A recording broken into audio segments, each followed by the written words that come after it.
Olá pessoal, me chamo Pedro Sampaio, sou advogado especialista em direito de trânsito, atuante aqui no estado de São Paulo. Bem-vindos a mais um vídeo do nosso canal Transitando Direito. O vídeo de hoje falaremos a respeito de suspensão e cassação por infrações de caráter meramente administrativo. Antes de mais nada, nos acompanhe também na nossa Rádio Baruch com K. Nosso programa vai ao ar todas as terças às 8 da noite, com reprises às quintas às 5 da tarde. Rádio Web Baruch FM. Então, o que seria essa questão da suspensão e da cassação por infrações meramente administrativas?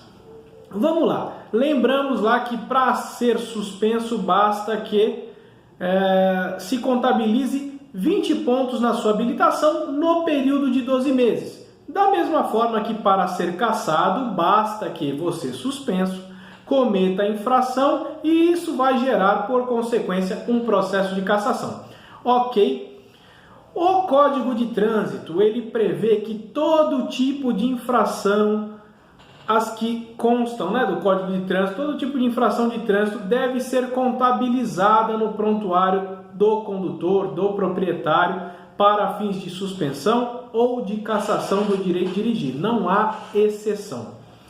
O que acontece é que o judiciário ele vem flexibilizando a qual tipo de infração deve ser contabilizado para penalizar o proprietário ou condutor com a suspensão ou com a cassação do direito de dirigir.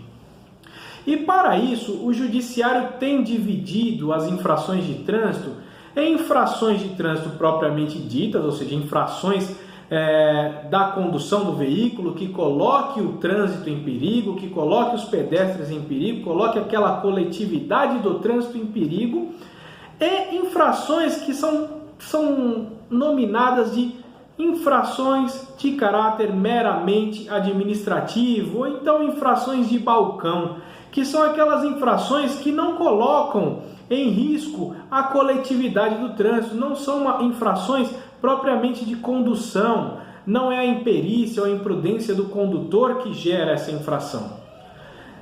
Para isso, eu vou dar alguns exemplos do que são ditos essas infrações de caráter meramente administrativo. Por exemplo, infração muito comum, que é aquela lá do artigo 230, inciso 5 do CTB, que é conduzir veículo não licenciado. Isso não coloca em risco o trânsito. Isso é uma infração cadastral, uma infração de regularidade cadastral do veículo. Por exemplo, a infração lá do artigo 233, que é deixar de efetuar o registro do veículo no prazo de 30 dias.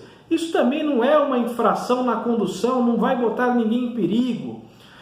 Infração lá de trânsito do artigo 241, que é deixar de atualizar cadastro de registro do veículo. A infração do artigo 242, que é fazer falsa declaração de domicílio para fins de registro do veículo. E tantas outras. Essas infrações estão sendo consideradas no judiciário como infrações de caráter meramente administrativo. Para tanto, elas não devem ser contabilizadas para a instauração de um processo de suspensão, elas não devem ser contabilizadas para a instauração de um processo de cassação e tampouco para a aplicação dessas penalidades. Então, claro, o órgão de trânsito ele não faz essa distinção, então ele vai instaurar sim um processo de suspensão, mesmo que uma dessas infrações estejam lá como contabilizando a pontuação. O órgão de trânsito vai instaurar o processo de cassação caso uma dessas infrações caia no prontuário do condutor ou do proprietário suspenso.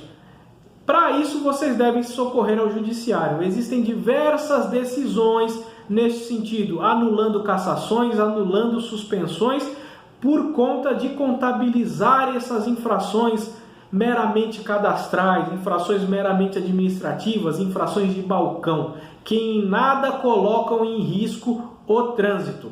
Afinal, a penalidade imposta pelo Código de Trânsito, ela tem caráter educativo, é para educar, para demonstrar ao condutor que ele deve prestar mais atenção nos seus atos.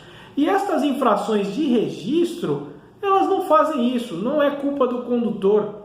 São infrações apenas para regular o cadastro do veículo, infrações apenas, como eu disse, de balcão, meramente cadastrais. Tá bom, pessoal? O próprio CETRAN, aqui de São Paulo, possui previsão em seus enunciados de que infrações de responsabilidade do proprietário, que normalmente são essas infrações cadastrais, quando não é identificado o condutor, o proprietário não pode ser cassado por conta disso.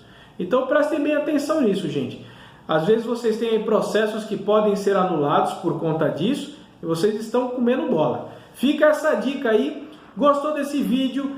Se inscreva em nosso canal, ative as notificações. Até a próxima. Forte abraço.